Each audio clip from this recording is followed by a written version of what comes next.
I'm here with Chris from DeadMouze. Gonna give him a quick interview real quick. So, Hey guys. so how long have you been in the hobby of keeping and breeding?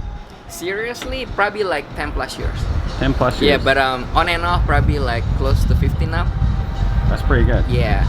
It's like really funny because I used to afraid of snakes. I think I told you about that. Yeah. And then now every time I say that, people don't really believe me because I have like hundreds of them. Yeah. But so it started from there. And then a good friend of mine, actually one of my business partner, he bought me this bumblebee, ugly bumblebee. But back then it was like $8,000 or something like that. Yeah. So and then there's no way that he could like return it. And then I had no idea how to take care of it, so I just had this stupid glass tank, fish tank, whatever like that, and just put it there. It took me like weeks to start kind of like play around with it because I was like, well, not afraid, but just like hate everything related with snakes. Yeah, but here I am now. Cool.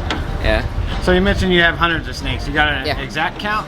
It's just a couple hundred, 300? Adult females might be like around close to 200, 180 probably, 20 probably kind of be like sub-adult, but there should be like in breeding size like next season, so give or take maybe like 150, 180. Yeah. Wow. Yeah. It's pretty extensive. Not that many. I mean, compared with other people. Yeah. Because I'm just trying to keep the collection small, not really like overloaded, because I tried once to go like volume, like all of these wholesalers. It didn't work well for me, and it became like obligation, like a work, instead of like hobby, because I love the process, like enjoying like seeing the animals, breeding them, figure out like what project I want to get into, instead of like have to be like, oh, I have to come, I have to, it becomes like work, and then I just didn't like it at all. So yeah. Well, I follow you pretty closely on Instagram, and I notice a lot of the stuff you post, like you got the Hayabusa. The Yakuza. Yeah, the Yakuza. Right. You got like the marshmallow thing. Oh, right. Lemon, something I just got from you. So you like to tinker around with like unknown stuff, or? Yeah. I like things that I cannot tell what the outcome is gonna be. That's what really intrigued me, because people hate when I said this, but I'm just like albino, right? You already know, yellow and white. You plus you add Angie, and then it's become like a little bit pink, but you already know it's gonna be look like that. It's gonna look like that, And then I've been saying it for like years that anything albino you need to add Angie, right? But people are like, oh yeah, whatever, right? But right now people started doing it. So the reason that I like to kind of like play around with new stuff is because it's fun. When you structure the projects and then you have no idea the outcome is gonna be, it's really fun because day 58, right, out of 60 days you'll be like, what is it? Just like Christmas every other week. Yeah, for sure. So I just picked up something from the lemon line that you're working with. Yeah, Can you give us a little details on that? Yeah, lemon. Okay, so here's the thing, because I cannot rename it. The problem that we have, well, not the problem, but people tend to create something, right, like a new name, just to make their animals look interesting or cool, even though. So what happened is like this. So let's say if you have pastels, right, I can get it from you. Well, not directly. I can have my friend get it from you, and then the animals get to me, right? And then I can go to the market and say like, oh, this is my new import, even though I got it from you. It happens a lot. So the original, I call it lemon. So the original mom is a pastel, came from VPI, Tracy Barker VPI. Really, really cool. And then throughout the years, I bred her to like the Pied Project, the Granite Project, and then the Head Daddy Project. Head Daddy is that Platinum, is another not hidden gene, but it's another layer that you can add up to make your your laser or your butter looks way much cooler. Yeah. So somewhere along the line, so I kept mixing it, and then like the last few years, maybe like the last 3 years, I kept like noticing like it looks different because there's a like few breeding project that I bred her, well, what I call it lemon line, and then it looks like a super pastel, even though there's no like both parents doesn't have the pastel, because originally I mean in theory in order to make the super pastel you have to have pastel on both parents, right? Right. So somewhere along the line, like some of the offspring look like super clean, a lot of blushing and things like that. And the weird thing is what I call it this lemon line, right? When you breed like any of the offspring, they're always gonna produce two things: regular pastel, and then this cool one that I call it lemon line. All right. Yeah. So like within the clutch, you're always gonna get that weird one. And then the last 3-4 years, I've been keeping that cool ones. I just call it like the cool pastel. Yeah, yeah. And then so what happened was I tagged like lemon, and then one of my staff just put like lemon. So I was like, I just call it lemon line for now. And then I kind of really changed the name because I didn't bring the animal in. Yeah. And then it's not something that I produce, and then it's compatible with other pastel, like like random pastel. Yeah. But if you mix it with random pastel, well, not the bad one. So let's say if you get it, like from other breeders, right? You're still gonna make like super pastel. Okay. But from the offspring, you always gonna get that really cool one. So I just call it lemon line. So that's the whole story pretty much. So something like a high intensity orange dream is just like a. Yeah. Like I still need to kind of learn and then get to know like the whole details. So that's why I don't want to like rename it or kind of like come out to the public just like saying this and that without having the whole fact behind it. Okay. You know what I mean? Yeah. So right now just like lemon line, and then the original mom came from Tracy Barker VPI. VPI. Yeah. Good to know. Good to know. Yeah. So let me ask you a few Sure. like elementary questions. Sure. Do you do frozen or live? I do both. All right. Yeah.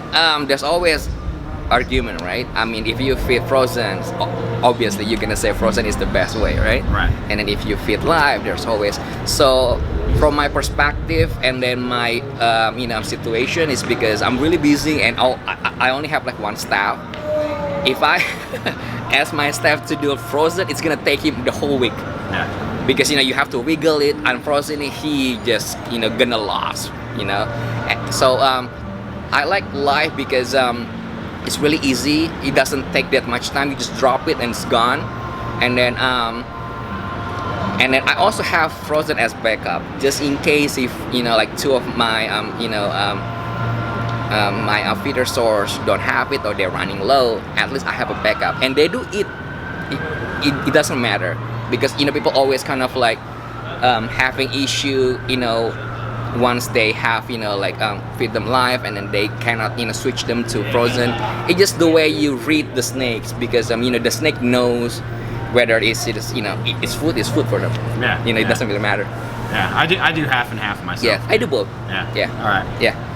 What kind of temps do you keep at? Do you do ambient? Do you do belly heat? What do you do? The rack system or like the whole room? Well, yeah. Let's go with your rack system. Okay, so the racks is always by default is 90 degrees hotspot, and then the cool side, which is the ambient side, roughly about 85, never lower than 80 or 75. We are here in California, we don't have that issues, but if that happens, then I have to crank up the heaters or something like that. Yeah. And then the ambient, it's just pretty much like whatever weather we have here.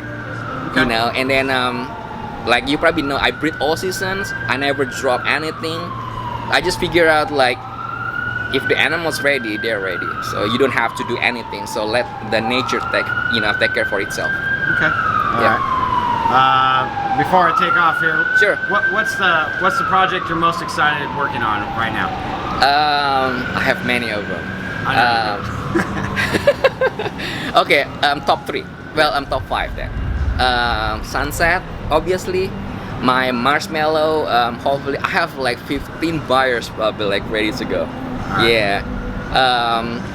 Hopefully next season, because I'm the mom, I'm pairing her with the sunset, and then the offspring from that, the original mom, hopefully gonna produce the visual, maybe like mid or late 2020, and then it depends on how many I'm getting the visual, but yeah. And then the second one probably well, the sunset already, I already said that. The Hurricane, yeah, people sleep on this. Even the original breeder's hunt, he's a really good guy, but you know, I don't know if you noticed this, but I mentioned if they have like, well, quote unquote 2 lines of the Hurricane, the extreme one and the regular one. Yeah, see, I didn't know that. Yeah, I mean, not many people even knew about it.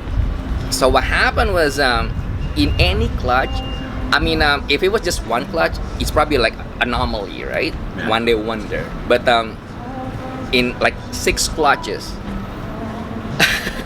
they always have that, the extreme one and the regular one. The regular one are the one that you're gonna see on the market right now, and then the extreme one. So the thing is like this, I do not know, it could be just because the influence of the mom, because I have a lot of like crazy stuff. It could be, but you could see it like side by side. It's like, what is that? Because I have a few friends, including Miguel. He saw it like in person. He's like, oh, that one is different. So it's not like something that I just made up, because a lot of people do that, right? It's like, oh, this is like my new whatever nonsense. I mean, you can see it. Yeah, so. Okay. Right on. Yeah. All right, well, if people don't already know who you are, how do they get a hold of you? How do they follow you? What are your social medias? DeadMouze.com. I have all the infos there. But this is another thing too, because a lot of people always get upset when I don't get back to them really fast enough. And then the thing is, my staff is not really good when it comes to like, you know, that genetic or whatever like that. But basic question, they can just go, you know, email me and then go to like info. But if they wanna know as far as the advanced stuff, then they have to like, you know, contact me directly. Okay. Yeah. All right. And I'll leave all of his info in the description down below. Thanks, everybody. All right, we're back home now. And hope you guys liked that little interview with Chris from DeadMouze. And let's see what we got. Here's a little reveal. Hopefully you guys can see this. We got a leopard, lemon, blade, possible granite. That is a clown. And this is a female. Look at the head on her. This is a phenomenal example. Beautiful clown. She's going to make a great addition to our breeding program.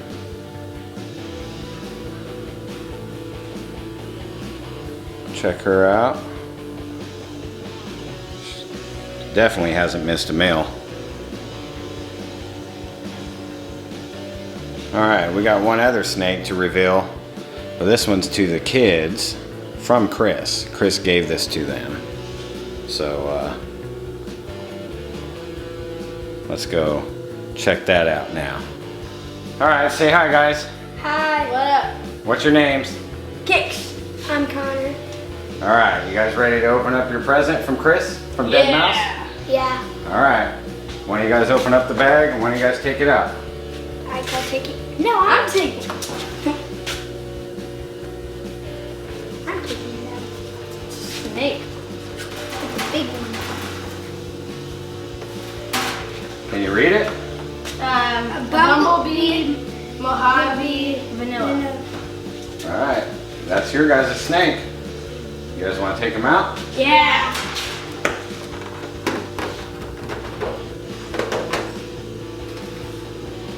Okay, I haven't messed with him yet, so I don't know how nice he is, okay?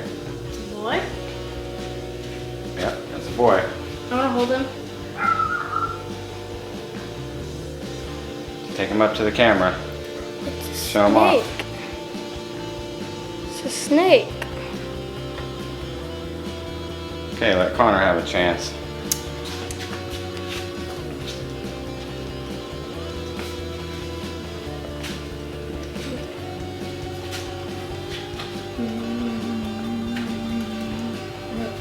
Okay.